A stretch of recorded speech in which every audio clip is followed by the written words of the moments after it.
He was the only one who could see the man in the window. The rain lashed against Leo Maxwell's bedroom window, a rhythmic drumming that usually lulled him to sleep. But tonight, the insistent tapping wasn't the rain. It was a single, methodical tap, tap, tap, coming from the house across the street. Not the grand, well-maintained Victorian that stood proudly on the corner, but the derelict, forgotten husk of a home next door to it. The Blackwood House, as the neighborhood kids called it, a place shrouded in whispers and neglect.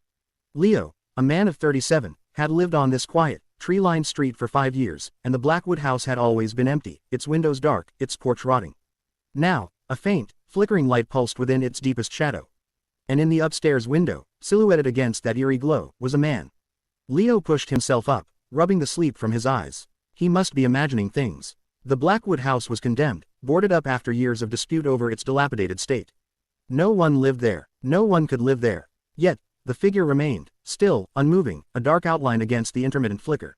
He squinted, trying to make out details. The man was tall, gaunt, with broad shoulders. He seemed to be wearing a dark, old-fashioned suit. His face was a blur in the dimness, but Leo felt an unsettling intensity emanating from him, a silent gaze fixed directly on his own window. A shiver, not of cold, but of profound unease, ran down Leo's spine.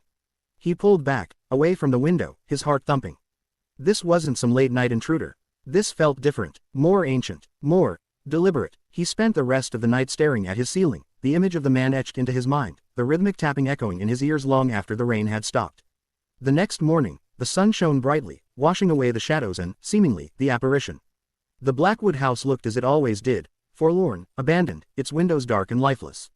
There was no sign of a forced entry, no disturbed boards, no shattered glass. It was as if the man had been a phantom, a figment of Leo's sleep-deprived imagination. He dismissed it, tried to. He was a practical man, a graphic designer, his world built on logic and visual representation. Ghosts and apparitions had no place in his reality. He told himself it was a stress-induced hallucination, a byproduct of too many late nights at his computer. That evening, however, as dusk began to fall, the anxiety returned. He found himself glancing across the street, his gaze drawn to the upstairs window of the Blackwood House. The streetlights flickered on, casting long, distorted shadows. And there, against the deepening gloom, a faint light flickered. And then, the man. Still, silent, staring. This time, the tapping wasn't just a sound. It was almost a pulse, a low thrumming that seemed to vibrate through the very air. Leo felt a cold knot in his stomach. He wasn't imagining it. This was real. He felt compelled to find out more about the Blackwood House. The house was a neighborhood enigma, shrouded in vague rumors of a tragic past. His next-door neighbor, Mrs. Gable, an octogenarian with a sharp mind and even sharper tongue, was the resident historian of the street. She had lived there since the 1950s. He approached her cautiously, trying to sound casual. "Mrs. Gable, you know anything about the old Blackwood House?" "Just curious, given its history." Mrs. Gable's eyes, usually twinkling with mischief, grew solemn. "That house, young man," she'd said, her voice dropping to a low, conspiratorial whisper, "holds a sad story. The Blackwoods, they were a strange lot. Reclusive. And then, one night in '68, the whole family just vanished. No trace. Some say they ran off. Others say something else." She glanced meaningfully at the house, a shudder passing through her frail frame. "They say the old man, Mr. Blackwood, he never truly left. Still watches." Leo felt a chill that had nothing to do with the cool evening air. Mr. Blackwood, the man in the window. Could it be? He dismissed the notion as pure folklore, but the seed of unease was firmly planted. He began to notice that the man in the window only appeared when Leo was alone in his house. If Sarah, his kind and grounded wife, 36, was home, or if Lily, their spirited 6-year-old daughter, was playing nearby, the window remained dark, the house silent. It was as if the apparition was specifically for him, a private tormentor. He tried to share his experience with Sarah. He described the man, the tapping, the unsettling feeling. Sarah listened patiently, her brow furrowed with concern. "Leo," she'd said gently, "I think you're working too hard. Maybe you should see someone, talk about the stress." She didn't dismiss his feelings, but her practical mind sought a logical, psychological explanation. He couldn't blame her. How could he expect her to believe in a ghost that only he could see? He tried to show her. He would wait for the man to appear, then call Sarah to the window. But each time, by the time she arrived, the light would be gone, the window dark, the house a silent, empty shell. Sarah would offer him a comforting hug, her eyes filled with worry. He knew she thought he was cracking under pressure. The man's appearance became a nightly ritual, always at the same window, always at dusk, always staring directly at Leo. The tapping became louder, more insistent. It wasn't just on the glass, it felt like it was inside his head, a relentless pressure. He started losing sleep, his nerves frayed, his concentration at work dwindling. He felt a growing sense of isolation. He was trapped in this bizarre, solitary experience. He was the only one who could see the man in the window. He started researching the Blackwood family. The local library had old newspaper archives. He found articles from 1968 detailing the mysterious disappearance of the Blackwood family. Arthur Blackwood, a reclusive patriarch in his 50s, his quiet wife Martha, and their 2 young children, Thomas and Emily. The articles mentioned no forced entry, no signs of struggle, just a house left perfectly intact, with a meal half eaten on the dinner table. The police investigation had yielded nothing. The case remained unsolved, a chilling local legend. A small detail in one article caught his eye. Mr. Blackwood was known for his peculiar hobby, amateur astronomy. Neighbors reported seeing strange lights emanating from his upstairs study late at night. Upstairs study. The same window. Leo felt a cold dread solidify in his gut. The next night, the man in the window was there, as always. But this time, something was different. The flickering light behind him was brighter, pulsating with an almost hypnotic rhythm. And the tapping, it had changed. It wasn't just random. It seemed to form a pattern, a series of short and long taps, like a slow, deliberate code. Leo stared, mesmerized, his mind racing. Morse code. It was a wild thought, but the pattern was too distinct to be coincidence. He fumbled for his phone, opening a Morse code translator app. He watched, transfixed, as the man tapped, painstakingly, slowly, against the glass. S. O. N. SON. Leo gasped. Son. He was calling for his son.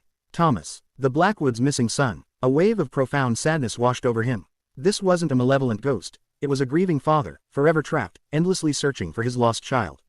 The message continued, slowly, agonizingly. S. A. V. E. SAVE. Save. Save his son. But how? Thomas Blackwood had vanished over 50 years ago. The house was empty. There was no one to save. The tapping continued, more frantic now. A series of seemingly random taps, then a pause, then another series. It wasn't forming coherent words anymore, just a desperate, chaotic plea. Leo felt a deep empathy for the spectral figure, a connection to his ancient grief.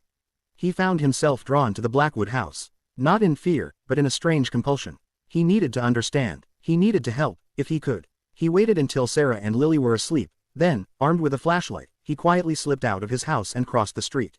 The air around the Blackwood house felt cold, heavy, even on a mild night. The front gate hung open, groaning on rusted hinges. The porch steps sagged under his weight. The front door was indeed boarded up, just as the articles had stated. No sign of forced entry. He circled the house, shining his flashlight on every window, every board. The upstairs window, the one where the man appeared, was intact, still dark from the outside. He felt a profound sense of confusion. If the man was inside, how did he get there? And why was there no physical sign of his presence? He continued his careful inspection. The back door was also boarded, but one of the basement windows, barely visible beneath a tangle of overgrown ivy, seemed less securely fastened. The boards looked newer, perhaps less weathered. He pulled at one tentatively. It gave way with a soft groan, exposing a sliver of darkness. He hesitated. This was breaking and entering, a foolish, dangerous act. But the image of the man in the window, his desperate plea, compelled him forward. He pulled another board, creating a small opening. He squeezed through, the musty scent of decay filling his nostrils. The basement was a labyrinth of forgotten things. Broken furniture, dusty trunks, cobweb-draped shadows. The air was thick with the smell of damp earth and something else, something metallic and faintly sweet. He shone his flashlight around. The floor was packed earth, uneven. His light caught something. A section of the floor, directly beneath the upstairs study, looked different. The earth was disturbed, less compacted, as if recently dug. And there, partially buried, was a rusted shovel. A cold dread coiled in his stomach. He remembered the reports. No trace of the family. He thought of the desperate plea, save son. A horrifying possibility began to form in his mind. He started digging, using the shovel, the earth surprisingly soft. It was laborious, slow work in the dark, cramped space. With each scoop, the metallic, sweet smell grew stronger. And then, the shovel hit something solid. Not rock, something softer. He dug faster, frantically, ignoring the burning in his muscles, the fear clawing at his throat. He uncovered a wooden box, much like a small coffin.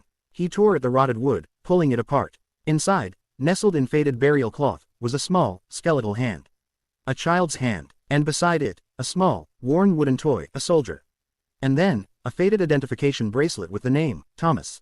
Thomas Blackwood, the missing son, buried in the basement. Liam recoiled, gasping for air, the horrifying truth slamming into him. The Blackwood family hadn't vanished. They had been murdered, and the father, Arthur Blackwood, had been trying to communicate, to reveal the truth, to beg for his son's remains to be found. But who had done it? He found other disturbing details in the earth. More bones, larger ones, suggesting the rest of the family was buried there too. And then, a glint of metal. A silver locket, intricately engraved. He opened it. Inside, faded but still visible, were two tiny portraits, a stern-faced Arthur Blackwood, and a younger, smiling Martha. He covered the grave again, his mind reeling. He couldn't just leave them there. He had to tell someone. But who would believe him? The police had dismissed him before. He had broken into a condemned house. He had found a mass grave hidden for over 50 years. He stumbled out of the house, scrambling back through the basement window, his heart heavy with the weight of his discovery. He locked the boards back in place, trying to erase his presence, but the image of the small skeletal hand, the wooden soldier, was burned into his mind. He returned to his house, the first light of dawn breaking over the horizon.